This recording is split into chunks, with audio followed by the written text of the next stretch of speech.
Sitio Manggahan nga pala ay dito rin sa way ng Daraitan pero hindi na tayo kakanan, didiretso na tayo tapos madadaanan natin etong rough road na to. Dati halos 20 to 30 minutes kami dito sa Lubak pero ngayon sobrang bilis na lang at nasabi kong sobrang worth it yung binabayad nating environmental fee kasi kahit papano may pagbabago at may progreso dito sa mismong lugar. Bali ang pin location nga pala nito ay Laiban Dam tapos lalagpas ka ng konti tapos dito kami pumarada kung saan sinalubong kami ni Ate Ay tsaka ni Kuya Archie Pranada. Sila yung mga lokal na binabalik-balikan ko rito at naging kaibigan ko na rin talaga. Pagkaparada nga pala ng mga motor, nagbaba na rin kami ng mga gamit kasi dito kami magtatayo ng tent sa gilid mismo ng ilog. Bukod dun, may mga kubo at CR din tayo dito na pwedeng magamit. Basta hanapin nyo lang to si Kuya Archie kasi ganito kaganda ang ilog dito sa Sitio Manggahan. Si Kuya Archie, si Ate Mayet o kung sino man sa Pranada family, may kubo sila malapit sa spot na to. At to nga palang nakikita nyo, nakatayo na dyan yung mga tent, nakababa na rin yung mga gamit kaya diretso na agad yung team sa pag-aasikaso ng mga kakainin namin. Actually, hindi naman namin to obligasyon pero kasi kami yung pinakamarami sa lahat. Kami rin yung may mga babae at sila rin talaga yung gumagawa nito every rides namin. At syempre dahil nasa Rizal, automatic bisita natin silang lahat kaya lumublutin muna kami sa ilog tapos nung okay na yung mga pagkain,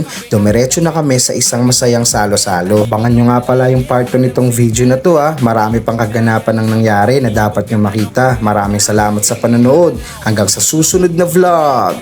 Yeah! You are watching Rap and Rap!